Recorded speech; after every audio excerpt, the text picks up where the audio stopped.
Chers amis, bonjour. Réal Densita. Ben écoutez, je suis en train de faire 80 km à vélo.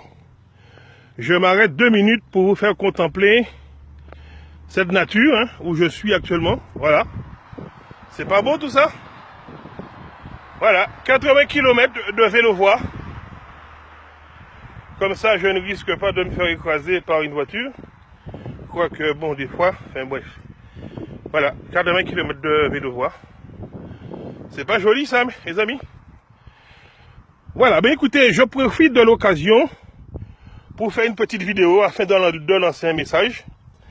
Voilà, concernant mes frères africains. La situation est dramatique. Et à un moment donné, il faut vous poser les bonnes questions. Qui vous parle déjà? Je me présente. Je suis guadeloupéen. Mais le guadeloupéen que je suis n'est rien d'autre qu'un Africain déporté. Mes aïeux ont été déportés vers la Caraïbe il y a de cela plus de 400 ans. Et ces derniers, mes aïeux en tout cas, ont subi 400 ans d'esclavage, privés de salaire, privés de tout afin d'enrichir la France. Et avec l'argent de l'esclavage, notamment, la France a bâti la Banque de France. Et bien d'autres choses. Bien, enfin bref.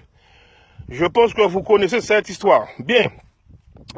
Le but de cette vidéo, c'est de parler un peu de l'Afrique, de la situation de l'Afrique. Mes chers amis africains, mes frères et sœurs, on aurait dit que vous êtes désemparés. À vous voir, vous êtes désemparés. Vous ne savez à quel saint vous vouez, parce que vos dirigeants sont des corrompus. Ils font partie de la franc-maçonnerie pour la plupart. Ils ont prêté allégeance à la France et à l'Europe afin de garder leur poste. En fait, ce qui se passe en Afrique, c'est une vaste escroquerie. La quasi-majorité des militaires français sont en Afrique, sont stationnés en Afrique. Pourquoi? Pour le bien des Africains, pas du tout. Pour garantir la stabilité en Afrique, pas du tout. Mais c'est afin de faire pression sur les chefs d'État en place en disant nous vous garantissons la paix dans votre pays, nous vous garantissons le pouvoir et en contrepartie vous faites notre 4 volontés. Sinon, on vous dégage. Sinon, on va fomenter des coups d'État à partir de l'étranger et vous serez expulsés en moins de 2 mois. En fait, la France fait la pluie et le beau temps en Afrique francophone. Et à un moment donné, vous vous dites, il faut que ça cesse. Et sans parler de l'escroquerie du franc CFA. La France a un comportement criminel. La France a toujours eu ce comportement criminel avec l'Afrique. À un moment donné, il vous appartient de trousser vos manches et de vous mettre au travail. Que faire face à vos dirigeants qui sont corrompus, qui, par un, c'est l'ensemble de ces dirigeants corrompus, occasionne des millions de morts, des enfants, de la famine et tout ça qui met en Afrique, à cause de ces dirigeants, manque d'infrastructures, manque de tout, manque d'hôpitaux et tout. Que faire? D'un côté, à la France, qui est hyper armée, qui maintient ses polichinelles, ces sales nègres vendus au pouvoir, quelquefois pendant 30 ans, pour mieux piller le pays. Ça a été le cas de la Côte d'Ivoire, ou Frère Boigny. C'est le cas de Paul Biya. C'est le cas de Dani Sassou Nguesso. Monsieur Kabila également a pris ce chemin. À un moment donné, il faut foutre tous ces dictateurs dehors. Il faut les maltraiter. En fait, il faut que je fasse attention car je n'ai pas le droit de vous pousser à faire des choses hors la loi. Sinon, je serai répréhensible. Je vais enfreindre la loi. Mais si ce n'était pas le cas, si je n'avais pas cette épée de Damoclès sur la tête, je vous aurais dit volontiers de maltraiter ces enfoirés par tous les moyens possibles et imaginables. Faites-les dégager. Je vous aurais dit volontiers de monter des milices secrètes et de les liquider. Car ce sont des chiens. Ils ne sont pas pour le bien de l'Afrique et des Africains. C'est eux, votre pire ennemi, car ils ont fait allégeance à l'ennemi. À un moment donné, mes amis, arrêtez de demander au chef d'État de vous aider. Arrêtez de demander à ces gestes. Ça n'a pas de sens. Ils sont vendus, ils sont corrompus, et vous voulez qu'ils vous aident. Vous êtes en train de leur quémander encore de l'aide. C'est à vous de prendre les choses en main. Voilà, si je n'avais pas, je vous dis, cette épée de Damoclès sur la tête, je vous aurais dit volontiers de massacrer ces enfoirés. Mais maintenant, vous n'êtes pas bêtes, c'est à vous de savoir ce qu'il vous reste à faire. L'Afrique ne peut pas rester éternellement le marchepied de l'Europe, le marchepied du monde entier. Et à un moment donné, je vais lancer également ce message à mes frères antillais, afin qu'ils comprennent que notre sort est étroitement lié au sort des Africains. Imaginez une seconde, mes frères antillais. Demain, l'Afrique glorieuse, l'Afrique première puissance mondiale, l'Afrique humaniste, l'Afrique qui aide les autres pays du monde entier, l'Afrique qui donne volontiers, qui partage ses matières premières avec les autres pour les venir en aide. Et l'Afrique prospère, l'Afrique opulente, l'Afrique digne, l'Afrique fière. Eh bien, nous aussi, nous serons respectés. La race noire sera respectée. Mais l'Afrique marchepied, nous serons aussi des marchepieds. À un moment donné, il faut que vous compreniez ça. À un moment donné, mes frères et sœurs antillais, il faut que vous compreniez, le sort de l'Afrique, c'est notre sort également.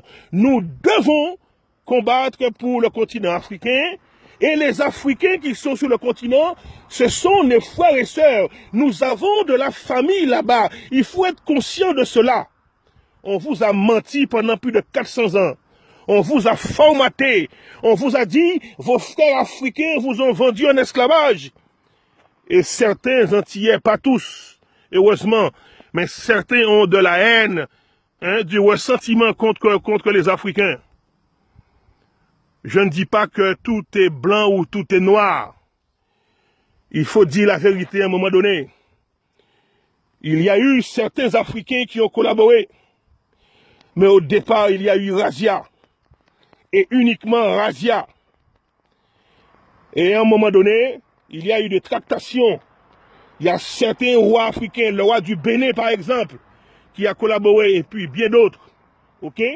Mais on ne peut pas retenir de cette histoire que les Africains ont vendu les Antillais. Ont vendu les frères et sœurs en esclavage. C'est faux. On ne peut pas retenir ça. Si on retient ça, c'est une escroquerie. Voilà. Mais en tout cas, je reviens à ce que je disais. Mes frères et sœurs africains, arrêtez de chercher du secours ailleurs. Arrêtez comme des enfants de dire quand est-ce que Hollande viendra nous délivrer? Quand est-ce que la France viendra nous délivrer? Mais pitié, mais arrêtez un peu. Arrêtez, s'il vous plaît. Vous n'êtes pas bêtes, vous êtes des gens intelligents. La France pille l'Afrique. Pillage. L'Europe pille l'Afrique. Ok? Donc, aucun président français ne viendra vous délivrer. Aucun président africain. Enfin bon, c'était le but en tout cas de Gbagbo.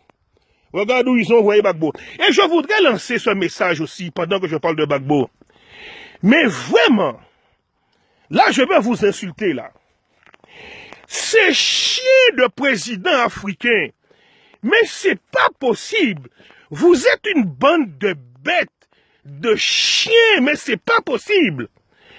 Vous savez très bien, vous vous êtes fait leurrer au départ, concernant l'histoire de la Côte d'Ivoire. On vous a trompé, l'opinion internationale, soi-disant, enfin bon, Sarkozy et les États-Unis qui parlaient, on disait l'opinion internationale. Mais enfin bref, je ne sais pas depuis quand la France et les États-Unis à eux seuls représentent l'opinion internationale. Bon, enfin bref, vous vous êtes fait tromper. On vous a dit que c'est Alassane Ouattara qui a été élu. Ok.